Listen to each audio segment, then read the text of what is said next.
नमो तस्से भगवतो अरहतो सम्मा सम्बुद्धस्से।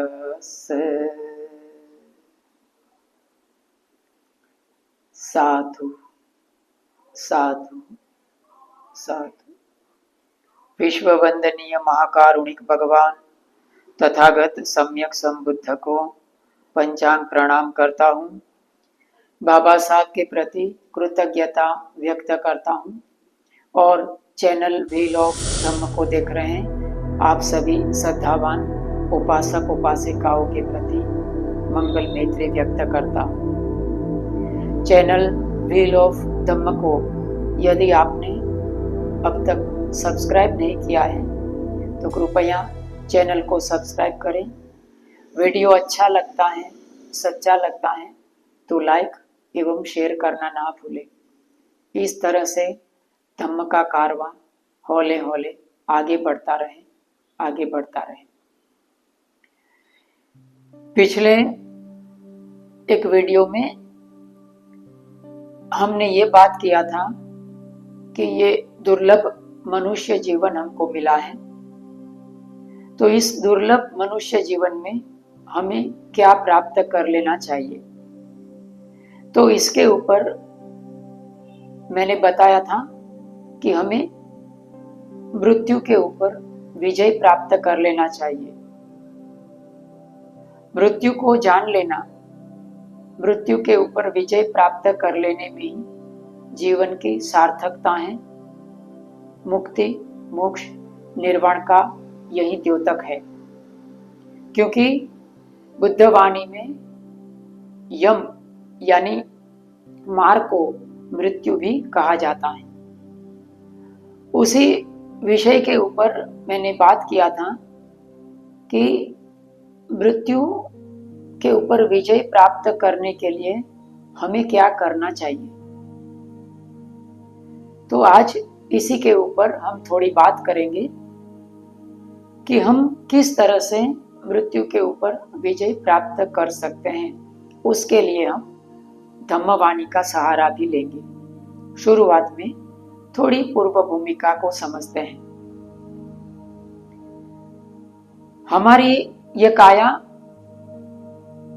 नाम रूप से बनी, 5 स्कंदों से बनी ये काया, इसकी 5 अवस्थाएं होती हैं। जागरूकता, निद्रावस्था, स्वप्नावस्था, बेहोशी और मृत्यु।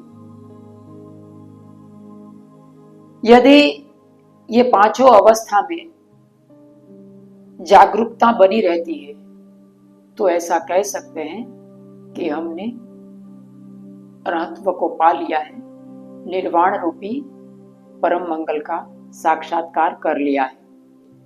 जागरूकता में जागरूकता, निद्रावस्था में जागरूकता, स्वप्नावस्था में जागरूकता, बेहोशी में जागरूकता और मृत्यु में जागरूकता। मृत्यु के ऊपर विजय प्राप्त करने के लिए हमें क्या करना चाहिए और इसके लिए क्या साधन है, उसी के अनुसंधान में धम्मवाणी क्या कहती है, इसके ऊपर आज हम विशुद्धि मग का सहारा लेकर एक पैराग्राफ पढ़ेंगे और आगे बढ़ेंगे।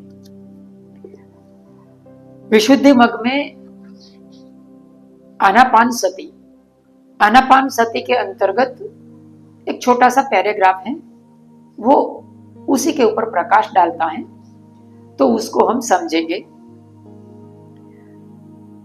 कहा है कि इसके अतिरिक्त अन्य कर्म स्थान की भावना करके अरहत्व पाने वाले भिक्षु को आयु की अवधि परिच्छिन्न होती है या अपरिच्छिन्न, यानी हमारा आयुष्य हम कितना रख सकते हैं, हमारा कितना नियंत्रण है, वो परिच्छिन्न भी हो सकता है, अपरिच्छिन्न भी हो सकता है। यदि दूसरी कोई साधना या तो दूसरा कोई आलंबन लेते हैं तो सिवाय के आनापान के। किंतु इस 16 वस्तुक आनापान स्मृति की भावना करके अर्हत्व प्राप्त हुए की आयु की अवधि परिच्छिन्न ही होती है। वह अब मेरे आयु संस्कार इतने दिनों तक प्रवर्तित होंगे, इसके पश्चात नहीं, ऐसा जानकर अपने स्वभाव से ही शरीर कृत्य, पहनना ओढ़ना आदि सब कामों को करके कोट विस्तार में रहने वाले तिष्य थेर के समान, महाकरज्जीय विहार में रहने वाले महातिष्य थेर के समान, देवपुत्र महाराष्ट्र में पिंडपातिक तिष्य थेर के समान और चित्तल पर्वतवासी 2 भ्राता थेर के समान आंखें मूंदता है। तो ये आनापान सती के प्रभाव से हम मृत्यु के ऊपर विजय प्राप्त कर सकते हैं, ऐसा इस पैराग्राफ का कहना है। और इसके लिए एक बहुत अच्छा दृष्टांत भी दिया है, जिसमें कहा कि 2 चिंतल पर्वतवासी 2 भ्राता थेर के समान। यानी पहले भी मैंने 1-2 वीडियो में बताया है कि एक भिक्षु था 2 भ्राता थेरों में से, उसमें वो भिक्षु आनापान सती का निरंतर अभ्यास करता था। एक समय वो भिक्षु संघ के सामने ऐसी बात रखता है कि आप सब लोगों ने, यानी भिक्षु संघ ने, किस किस तरह से भिक्षु को अपने शरीर को त्यागते हुए देखा है। सब लोग अलग अलग उसका रिप्लाई करते हैं। स्वाभाविक बात है कि भगवान बुद्ध के काल में बहुत सारे भिक्षु अरहंत्व की प्राप्ति करते थे, किए थे, तो वो अलग अलग तरीके से अपने शरीर को छोड़ देते थे, देह त्याग करते थे, या तो यूं कहे कि परिनिवृत्त होते थे। तो ये थेर पूछते हैं कि आपने कैसे देखा है। अलग अलग भिक्षु हैं, वो अपना अपना जवाब देते हैं। वो भिक्षु थेर कहते हैं कि देखिए, मानी संक्रमण पथ था, उसके ऊपर वो 2 लाइन खींचता है 15 कदम की दूरी पर, और फिर वो कहता है कि मैं संक्रमण पथ की इस लाइन से लेकर उस लाइन तक जाऊंगा और वहां से वापस आऊंगा। जैसे ही मैं इस लकीर को छूता हूं, उसके साथ ही मैं अपने शरीर को त्याग दूंगा। ऐसा कह के वो थेर ऐसा ही करता है, और एक लाइन से दूसरी लाइन तक जब भी वो पहुंचते हैं तो उसी के साथ वो अपने शरीर को त्याग देते हैं। तो उसको कहते हैं मृत्यु के ऊपर विजय। तो ये आनापान सती से कैसे हो सकता है, उसके ऊपर आज हम थोड़ी बात करेंगे। हम सब लोग आनापान का अभ्यास तो करते हैं। अभ्यास करना एक बात है, और उसमें परिपक्वता और उसमें कुशलता हासिल करना दूसरी बात है। आनापान अर्थात आश्वास प्रश्वास। आश्वास प्रश्वास को संबंध है हमारी नासिका के नीचे के द्वार तक।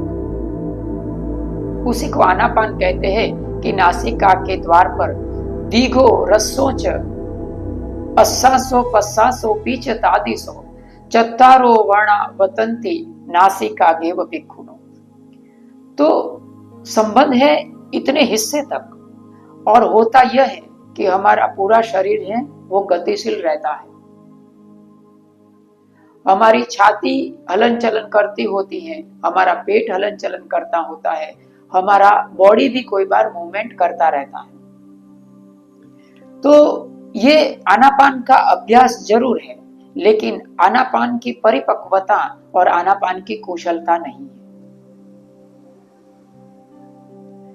नित्य को गति के साथ बिल्कुल संबंध नहीं है। नित्य गति और परिवर्तन को आड़वेर है।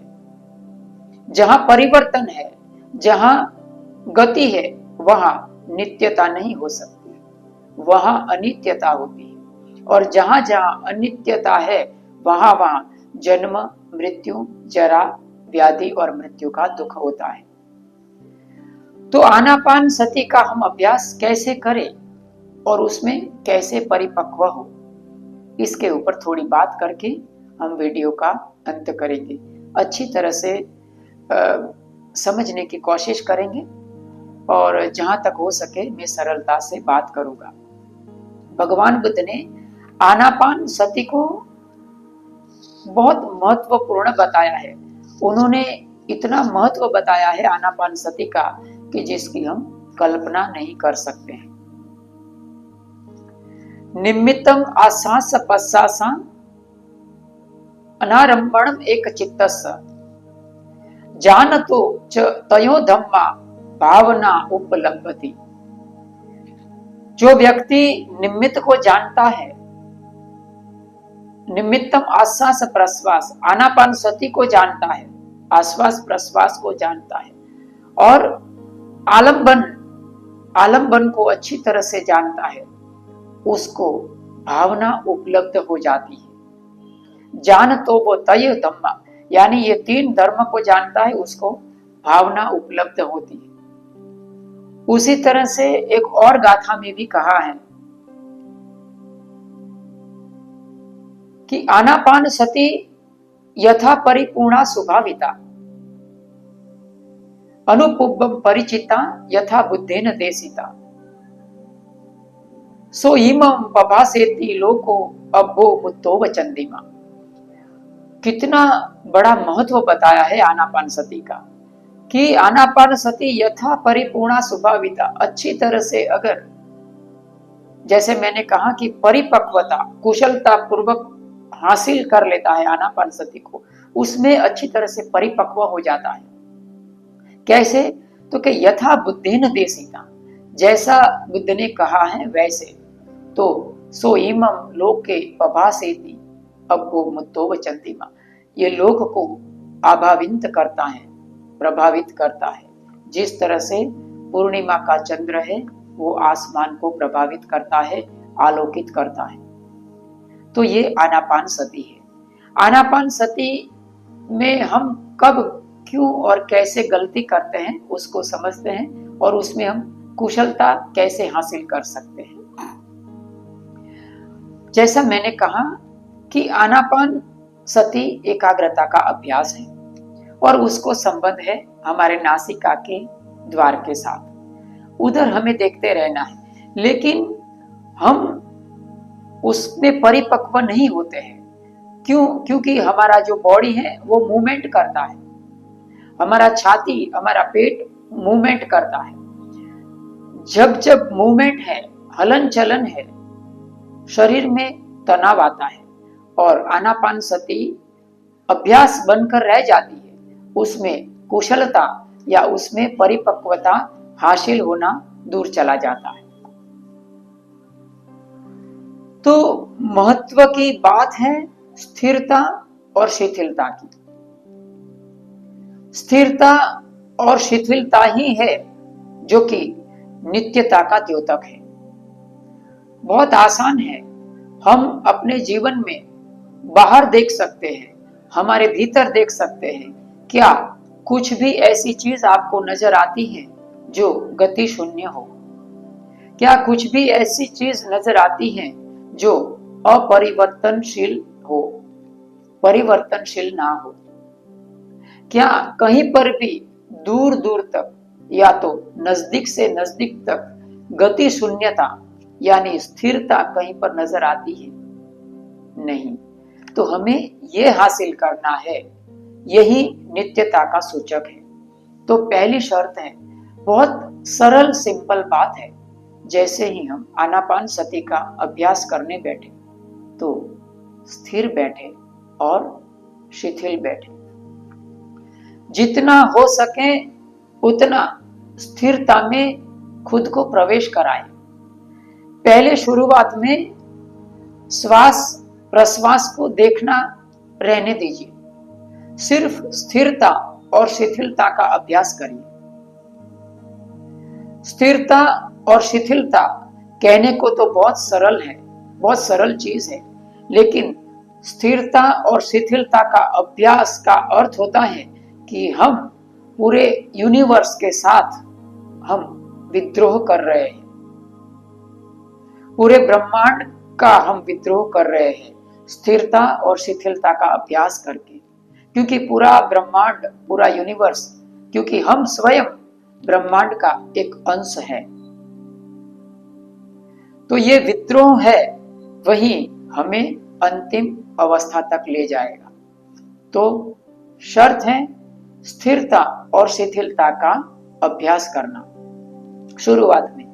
तो स्थिरता और शिथिलता बाहर से हासिल करना आसान है, लेकिन भीतर से स्थिरता और शिथिलता को हासिल करना अत्यंत अत्यंत कठिन है।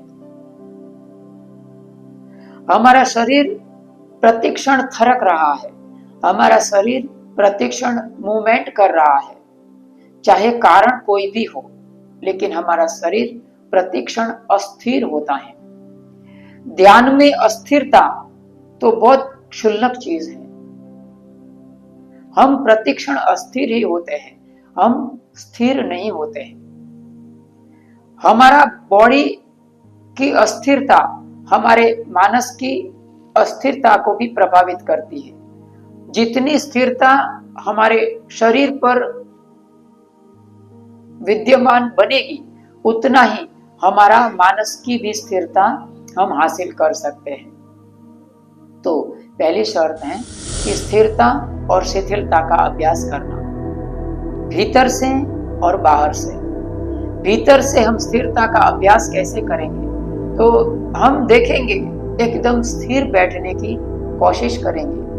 जब भी आनापान सती या तो विपश्यना का हम अभ्यास करते हैं, तो स्थिरता और शिथिलता का अभ्यास करिए शुरुआत में। मानी बाहर से और भीतर से शरीर को बिल्कुल स्थिर और शिथिल बना दीजिए। एकदम शांति से, शरीर में कोई तनाव ना हो और बिल्कुल स्थिरता। तो इससे क्या होता है? इससे आनापान सती के अभ्यास में हम प्रवेश कर सकते हैं और इसी के स्थिरता के कारण हम आनापान सती में कुशलता भी हासिल कर सकते हैं। क्योंकि सांस के कारण हमारा सांस है वो राग, द्वेष और मोह की ग्रंथि से बड़ा ही प्रभावित होता है। तो हमारा सांस रिदमिक नहीं होता है, कभी छोटा होता है, कभी बड़ा होता है, कभी मन में द्वेष आता है तो तीव्र हो जाता है, कभी राग की ग्रंथि के दौरान सांस है वो रिदमिक चलने लगता है, कोई बार मोह की ग्रंथि के दौरान हमें पता ही नहीं चलता है कि हमारा सांस कैसे चल रहा है, हम खराटे लेने लगते हैं इत्यादि। ये सब होता है, हम जागरूक नहीं है क्योंकि हम स्थिरता में स्थापित नहीं है। तो स्थिरता का अभ्यास करने से हमारा छाती और पेट का जो मूवमेंट हो रहा है उसके प्रति हम जागरूक बनेंगे। बाहर की स्थिरता हासिल करना आसान है, लेकिन जैसे ही अंदर की स्थिरता को आप देखेंगे तो हमको पता चलेगा कि सांस के कारण मेरा पेट और छाती मूवमेंट कर रहा है। तो आनापान सती को छाती और पेट के साथ ज्यादा निस्बत नहीं है, उसके ऊपर लक्ष्य देना नहीं है, जहां तक बुद्धवाणी का सवाल है। तो स्थिरता का अभ्यास करेंगे तो उसमें हमारा पेट और छाती का जो बहुत ज्यादा मूवमेंट होता है उसको धीरे धीरे उसको नियंत्रित करने की कोशिश करना है, हमें उसको स्थिर करना है। जब तक उसको स्थिर नहीं करेंगे तब तक हमारा सांस है वो नाक के द्वार पर जो परिपक्वता आना चाहिए वो नहीं आती है, क्योंकि पेट और छाती की हलन चलन है वो हमारा शरीर में भी हलन चलन पैदा करता है। इसीलिए बहुत सारे लोग जो ध्यान का अभ्यास करते हैं उनका बॉडी में मूवमेंट होने लगता है, बाहर मूवमेंट होने लगता है। क्यों? क्योंकि सांस तो नासिका के द्वार पर देखना है, लेकिन सांस पेट से लेना शुरू हो जाता है, छाती से लेना शुरू हो जाता है और आनापान सती का जो हमारा गोल था वो धरा रह जाता है। तो क्या करना कि हमारे शरीर में स्थिरता का अभ्यास करना, शिथिलता का अभ्यास करना। शिथिलता भी इतनी ही महत्वपूर्ण है। शिथिलता का अर्थ होता है आराम से। तनाव का नामो निशान हमारे शरीर में नहीं होना चाहिए और स्थिरता बनाए रखना। छाती का, पेट का स्थिरता बनाए रखिए। जितना हो सके इतना अंदरूनी ऑर्गन्स को स्थिर बनाइए और फिर आनापान सती, जो नासिका के द्वार पर हम आनापान सती का अभ्यास करिए। फिर आप देखिए कि किस तरह से हम आनापान सती में हम परिपक्व होते हैं। तो इससे क्या होगा, ये स्थिरता से क्या होगा? ये स्थिरता, जैसा मैंने कहा कि स्थिरता और शिथिलता यानी नित्यता का बहुत बड़ा गुण धर्म है। हम स्थिरता और शिथिलता का अभ्यास करके पूरे यूनिवर्स के साथ हम विद्रोह कर रहे हैं। परिवर्तन के सिद्धांत के साथ, गति के सिद्धांत के साथ हम विद्रोह कर रहे हैं और ये विद्रोह है वो बहुत जरूरी है, क्योंकि हमारा शरीर है वो संस्कारों का समुच्चय है।